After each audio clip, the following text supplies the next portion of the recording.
Karma to Christ ministries आपका स्वागत करती है। आइए हम परमेश्वर के वचन पर चर्चा करें। आज का वार्तालाप का शीर्षक है एक मन के रहो। आज के बाइबल छंद है फिलिप्पियों अध्याय 2 पद 2। तो मेरा यह आनंद पूरा करो कि एक मन रहो और एक ही प्रेम, एक ही चित्त और एक ही मनसा रखो। तथा 1 कुरिन्थियों अध्याय 1 पद 10। हे भाइयों, मैं तुमसे यीशु मसीह जो हमारा प्रभु है उसके नाम के द्वारा विनती करता हूँ कि तुम सब एक ही बात कहो और तुम में फूट न हो, परंतु एक ही मन और एक ही मत होकर मिले रहो। तथा मत्ती अध्याय 12 पद 25।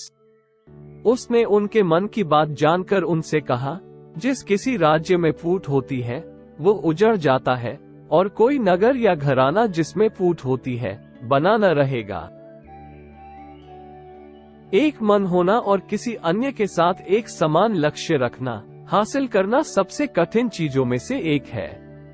हम सभी अलग अलग पृष्ठभूमि से आते हैं, अलग अलग तरह के डर होते हैं, और जीवन में जो कुछ भी आवश्यक है उसके लिए हमारे पास इतनी अलग अलग मूल्य प्रणालियां होती हैं कि एक मानक और अटल आधार होना जिस पर खड़ा होना असंभव लगता है।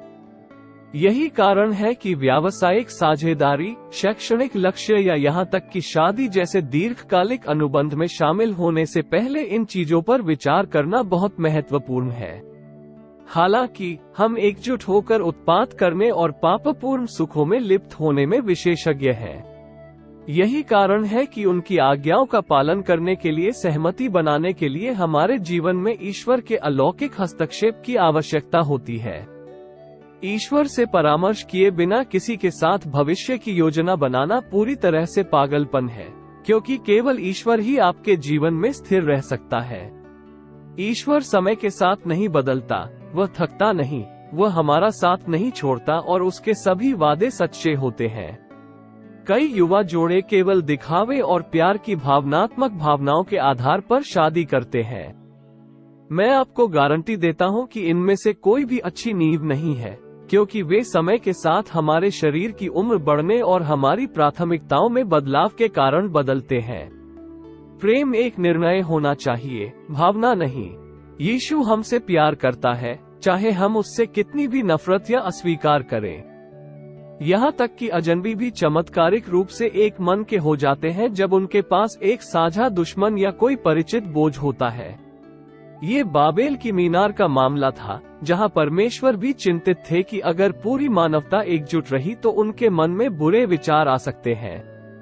ईसाइयों के लिए एकता रखने की कुंजी न केवल एक आम दुश्मन शैतान है, बल्कि एक संयुक्त प्राधिकारी भी है जिसके अधीन सभी समर्पण करते हैं, मसीह यीशु, और उनकी इच्छा और नैतिक मानकों को सभी निर्णयों, इच्छाओं, लक्ष्यों और प्रतिबद्धताओं के केंद्र में रखकर हम अपने जीवन के हर क्षेत्र में शांति, सद्भाव और जीत का आश्वासन दे सकते हैं।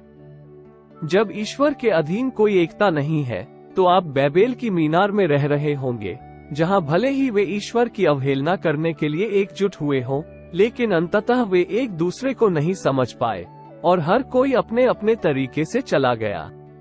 लेकिन जब हम ईश्वर के अधीन हो जाते हैं तो ये पिन्तेकुस्त के दिन के समान होता है।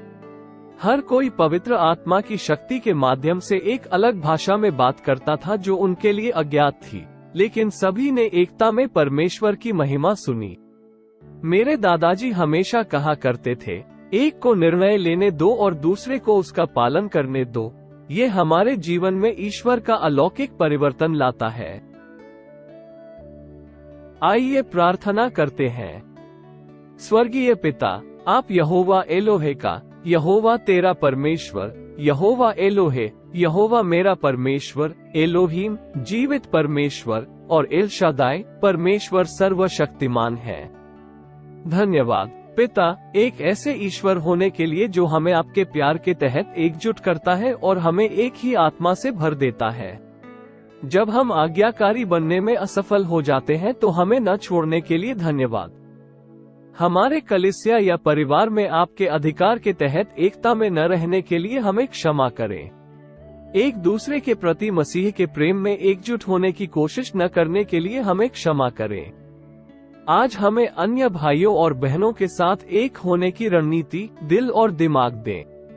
हम यीशु के नाम पर अपने विवाह, कार्यस्थल और कलीसिया से भ्रम और गलतफहमी की भावना को अस्वीकार करते हैं। हम बैबेल के परिणाम को रद्द करते हैं और हम अपने जीवन पर पेंटेकोस्ट की एकता की बात करते हैं। हम यीशु के शक्तिशाली नाम में मांगते हैं। आमीन।